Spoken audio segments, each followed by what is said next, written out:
alongside the price of the particular security that you are researching. So on one graph you have both the price and the historical estimates or the historical consensus estimates for that particular security. Let's menu back to the consensus details screen.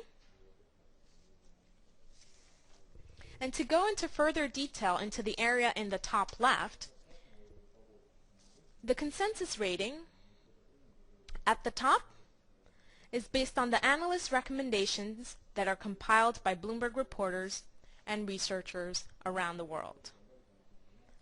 ANR allows you to determine the latest analyst sentiment and identify which analysts have the most accurate equity rating.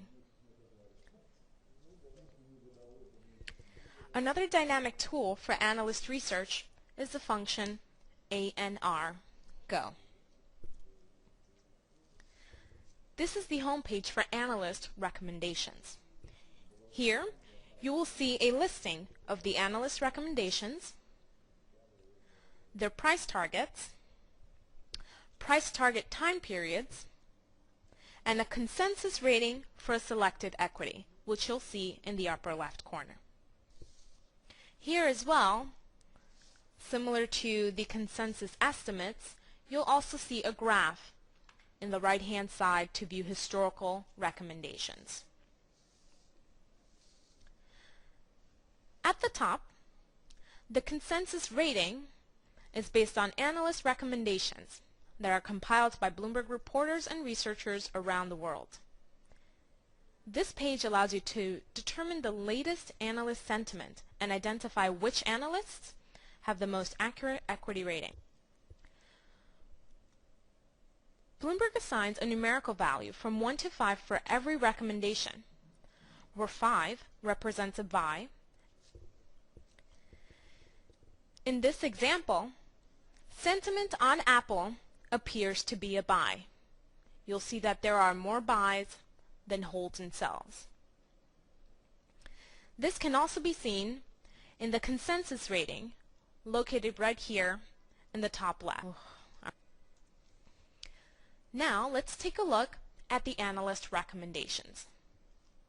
In the table at the bottom of the screen, you'll be able to see that there is a column called bar. This is the Bloomberg Absolute Return Risk, which essentially highlights those analysts that have returned the most in terms of total return for this particular security. Let's locate the analyst who has returned the most for Apple. If we scroll down, you'll be able to see that the analyst from BTIG was ranked first in terms of bar. To the far right, you'll be able to see a graph with that particular analyst. You'll be able to see that this particular analyst, for the duration for the amount of time that they've covered this security, they have excelled in terms of their recommendations. Now that we've seen charts, fundamentals, and earnings on a company, I'd like to continue our review of the core equity functionality with a peer analysis tool called Relative Value, or RVGo. You can use RV to perform a customized peer group analysis so that you can benchmark your security's performance for capital structure against its peers. Once you are on the relative valuation screen, you'll see 3 main sections. In the top left, you'll be able to see how this particular security ranks across a number of sectors. To the right of that, you'll see key metrics for that particular security in comparison to its peers, to the median for its peers. Just below that, you'll see the main portion of this screen, which is divided into several tabs. It initially wakes to an overview tab, which is the overview template, but you also have the option of clicking into the other templates that allow you to analyze the security or compare the security in different ways, such as the markets template and the EPS preview template. One great feature about the relative value function is that you can create your own custom template. And from there, you can enter the fields that are most relevant for you, as well as the securities that you would like to compare your main security against. Another peer comparative tool, PPC, complements this analysis. Let's run PPC Go, and you'll see what I mean. With PPC, you'll be able to take a different look at how companies fare against their peers by comparing them across product segments.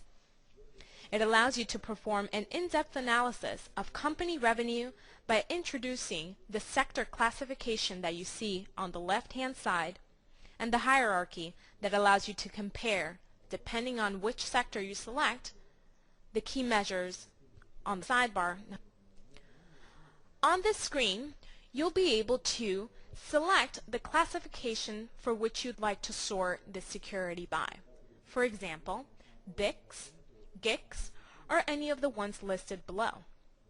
You can also filter by the currency on the right-hand side, and finally by the industry to the right. From here, you will see the hierarchy located on the left sidebar. You can select any measure from the hierarchy sidebar, and then, let's say for example, you click into music download sites for Apple, and on the right side you'll be able to see the company's competitors within each product. This adds yet another layer of analysis into data collected through the financial statements to help you make an informed investment decision. You can also click into the numbers under the hierarchy section in order to view more transparency data, similar to what you can do with FA. This covers the basic equity overview on the Bloomberg Terminal. The functions we went over today in news, broad market indicators, and security-specific analysis tools are just an introduction to the vast resources we have for you to make informed investment decisions within. If you have any further questions, remember that you can hit the help key twice for 24-hour assistance with further training opportunities. Thank you for your participation in Bloomberg Essentials.